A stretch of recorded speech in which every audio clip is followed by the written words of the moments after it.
नमस्कार भाइयों, आप सभी का स्वागत है मेरे इस नए वीडियो में।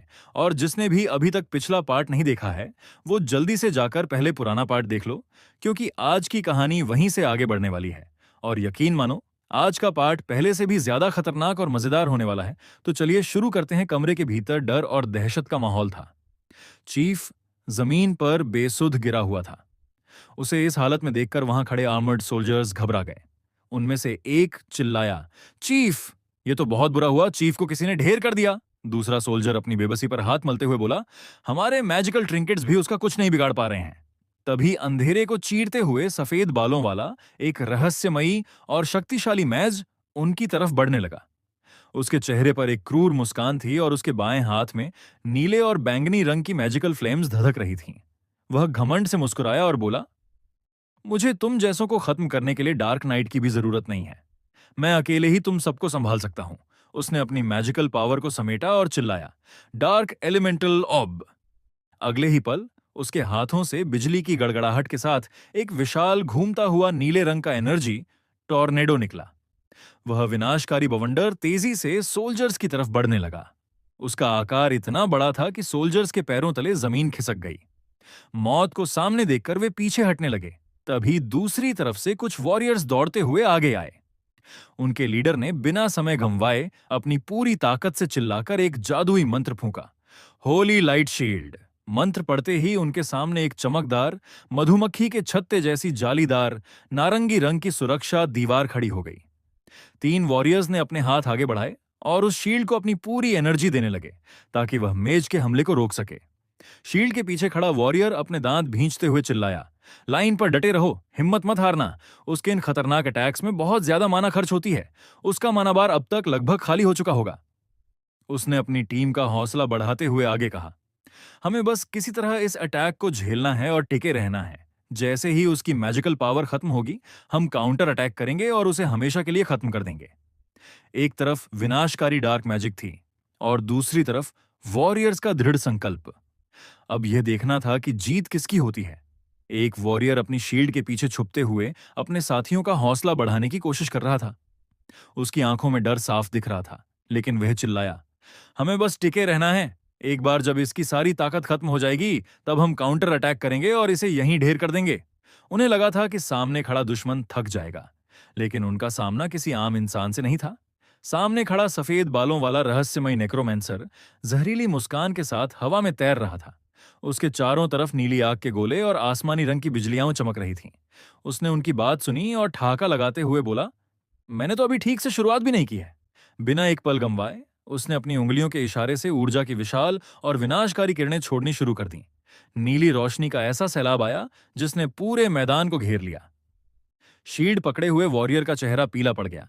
जादुई ऊर्जा के भारी दबाव से उसकी शील्ड में दरारें पड़ने लगीं। वह बेबसी से चिल्लाया, ना नहीं, हम इसे अब और नहीं रोक सकते। तभी पीछे से दूसरा साथी अपनी जान बचाकर भागने के लिए चीखा, भागो, हम इस शैतान को नहीं हरा सकते। लेकिन बहुत देर हो चुकी थी।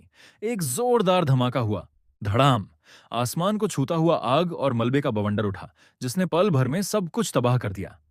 जब धुआं छौंटा तो वहां सिर्फ सन्नाटा था। मैदान पर वॉरियर्स के बेजान शरीर बिखरे पड़े थे। हवा में एक जादुई सिस्टम नोटिफिकेशन तैरने लगा, एंटायर पार्टी एलिमिनेटेड। सफेद बालों वाला नेक्रोमैंसर एक जादुई रोशनी के घेरे के बीचों बीच खड़ा था। उसके सामने सिस्टम स्क्रीन पर उसकी जीत का ब्यौरा आ गया। Killed 6 job change priests, C rank. एक assault swordsman, B rank. Level up, necromancer का लेवल अब 22 हो चुका था। New skills acquired, oath of the nether, god, soul eye undead summoning. दूर छुपा हुआ एक और शख्स यह खौफनाक मंजर अपनी आंखों से देख रहा था। उसका शरीर डर के मारे कांप रहा था। उसने कांपती आवाज में खुद से कहा, ये आदमी तो कोई राक्षस है। इसने पलक झपकते ही पूरी एलिट नाइट स्क्वाड को मिटा दिया। उसे समझ आ गया था कि यहां रुकने का मतलब सिर्फ मौत है। वह पीछे मुड़ा और अपनी पूरी ताकत से चिल्लाते हुए भागा, मुझे यहां से तुरंत निकलना होगा, बहुत तेज। एमसी अचानक दुकान के मालिक के पीछे प्रकट होता है। उसके शरीर से नीली रहस्यमयी मणा निकल रही होती है। वह मालिक के कंधे पर हाथ रखता है, जिससे मालिक की रूह कांप उठती है। एमसी मंद मुस्कान के साथ कहता है, कहां जाने का विचार है बॉस? हमारा एक काम अभी भी अधूरा है। अपनी जान को खतरे में देख मालिक तुरंत घुटनों के बल बैठ जाता है। वह थर-थर कांपते हुए हाथ जोड़ता है और अपनी आंखें बंद करके कहता है, मुझसे बहुत बड़ी भूल हो गई हुजूर। मैं अंधा था जो आपको पहचान नहीं पाया। अपनी जान बचाने के लिए वह एएमसी के सामने एक जादुई स्टाफ पेश करता है और गिड़गिड़ाते हुए कहता है, मैं आपको यह नेटर गॉड स्टाफ बिल्कुल मुफ्त में दूंगा। बस कृपया करके मेरी जान बख्श दीजिए। एएमसी उस जादुई स्टाफ को अपने हाथ में लेता है।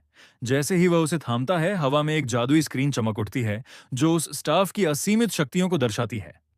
Name nether god staff, grade epic attack plus 125 mana plus 447, defence plus 120, special ability dark attribute damage plus 50% summoned, dark creatures की ताकत में प्लस 20% बढ़ोतरी।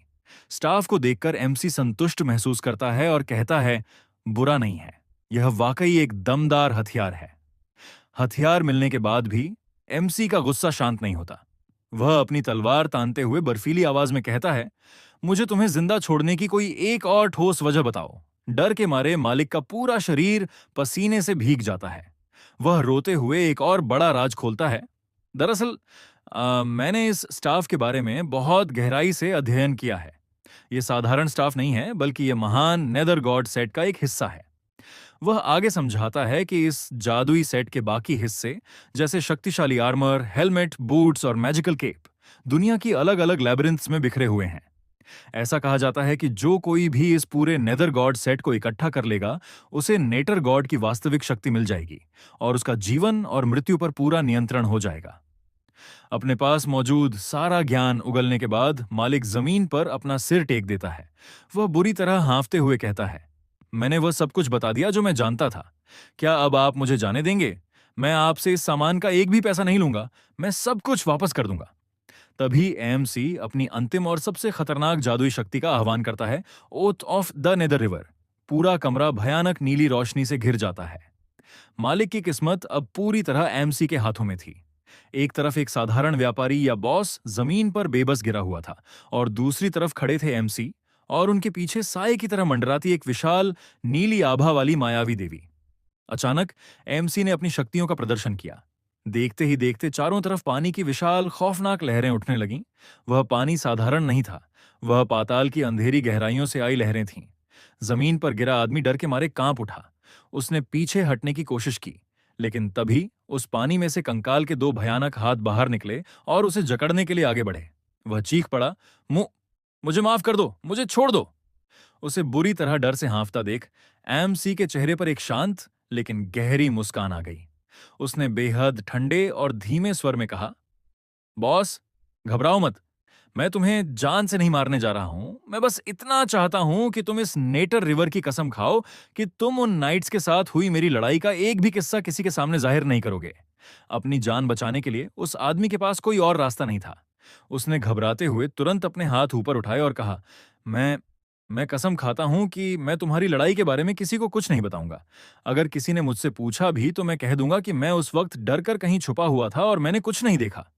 जैसे ही उसने ये शब्द कहे, उस रहस्यमयी मायावी देवी ने अपने हाथों में एक जादुई चमकता हुआ स्क्रॉल प्रकट किया और बेहद गंभीर आवाज में चेतावनी दी, नेदर रिवर की सौगंध अब तय हो चुकी है।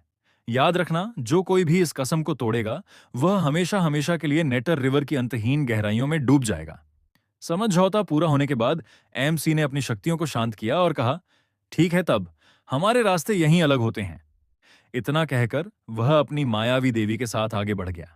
पीछे छूटा वह आदमी धीरे धीरे खड़ा हुआ। उसका चेहरा गुस्से और झुंझलाहट से तमतमा रहा था।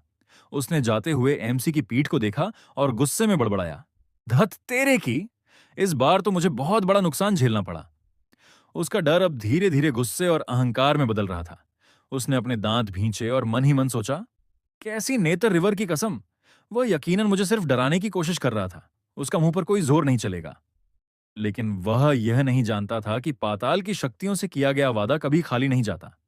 सूरज की रोशनी यांग फैमिली मैनर के आलीशान गलियारों को रोशन कर रही थी, लेकिन उस भव्यता के पीछे एक गहरा सन्नाटा और तनाव पसरा हुआ था। हवेली के मुख्य हॉल में यांग फैमिली का दूसरा युवा मालिक यांग वंचुन बैठा हुआ था। तभी उसका एक खास आदमी हांफते हुए कमरे में दाखिल हुआ। वंचुन ने गुस्से और हैरानी से अपनी आंखें सिकोड़ते हुए पूछा, क्या तुम कह रहे हो कि 12th नाइट ऑर्डर पूरी तरह खत्म हो गई? वह अपनी कुर्सी पर सीधे बैठ गया। उसका चेहरा गुस्से से लाल हो चुका था। उसने चिल्लाते हुए कहा, यह कैसे हो सकता है? उसने ऐसा कैसे कर दिया? वे तो जॉब चेंज टेम्पल के सबसे चुनिंदा और ताकतवर लोग थे। उसका आदमी अदब से सिर झुकाए खड़ा रहा और बोला, मालिक, वे सभी वेपन शॉप में मारे गए हैं। हम उस घटना के इकलौते गवाह को अपने साथ यहां लेकर आए हैं। तभी हॉल का दरवाजा खुला और एक आदमी घबराया हुआ सा अंदर आया। उसे देखते ही यांग वंचुन ने अपना हाथ आगे बढ़ाया और एक क्रूर मुस्कान के साथ कहा, "हम्म, मुझे एक एक बारीक बात बताओ कि उस यांग चेन ने नाइट ऑनर्डर को कैसे हराया। अगर तुम्हारी जानकारी हमारे काम आई तो तुम्हें मुंह मांगा इनाम दिया जाएगा।" इनाम की बात सुनकर उस मूंछों वाले गवाह की आंखों में चमक आ गई। वह खुशी से अपनी लार टपकाते हुए बोला, जी बिल्कुल यंग मास्टर। उस समय मैंने अपनी आंखों से देखा कि यांग चेन ने कुछ बहुत ही भयानक समन किया था। गवाह ने थरथराते हुए उस खौफनाक पल को याद किया। जैसे ही यांग चेन ने अपनी मैजिकल पावर्स का इस्तेमाल किया, चारों तरफ का माहौल बदल गया।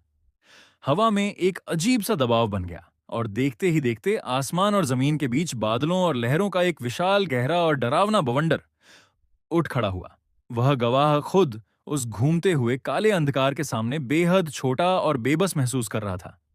यांग चेन की इस अकल्पनीय और विनाशकारी शक्ति को देखकर वहां मौजूद हर शख्स की रूह कांप गई थी। और यही 12th नाइट ऑर्डर के अंत की शुरुआत थी। कमरे में सब कुछ शांत था। तभी अचानक कुछ ऐसा हुआ जिसने वहां मौजूद सभी लोगों के होश उड़ा दिए। काले बालों वाला एक युवक अपनी आंखें बड़ी के चिल्ला उठा, क्या? उसके चेहरे पर गहरा सदमा और डर साफ दिखाई दे रहा था। कमरे के बीचों बीच अचानक फर्श से एक गहरा नीला और डरावना पानी का भंवर उठने लगा। उस भंवर से भयानक ऊर्जा निकल रही थी। वहां खड़ा एक आदमी उस भंवर के ठीक बीच में फंस गया। वह दर्द और खौफ से कराह उठा। उफ! आसपास खड़े अन्य लोग डर के मारे पीछे गिर गए और असहाय होकर देखने लगे। उस घूमते हुए नीले पानी के भीतर से कुछ बेहद खौफनाक बाहर निकलने लगा। वे इंसानी कंकालों के चमकदार सफेद हाथ थे। पानी की लहरों को चीरते हुए वे हड्डियां उस आदमी को जकड़ने के लिए ऊपर की ओर बढ़ने लगीं। कंकालों के हाथों ने उस आदमी को चारों तरफ से घेर लिया। कुछ हाथों ने उसे पानी के अंदर खींचना शुरू कर दिया। वह अपनी जान बचाने के लिए बुरी तरह छटपटाने लगा। अपनी आंखें आंसुओं से भरी हुई लिए उसने अपना एक हाथ ऊपर उठाया और चिल्लाया, मुंह, मुझे बचाओ। जैसे जैसे वह पानी में पूरी तरह डूबने लगा, उसकी चीखें और धीमी होती गईं। उसने आखिरी बार गुहार लगाई, मेरा मतलब कसम तोड़ना नहीं था, कृपया मुझे माफ कर दो। लेकिन उसकी एक न सुनी गई। धीरे धीरे उसका हाथ भी उस घूमते हुए नीले पानी के भंवर में समा गया और पीछे सिर्फ पानी की शांत होती लहरें रह गईं। तभी वहां एमसी सामने आया।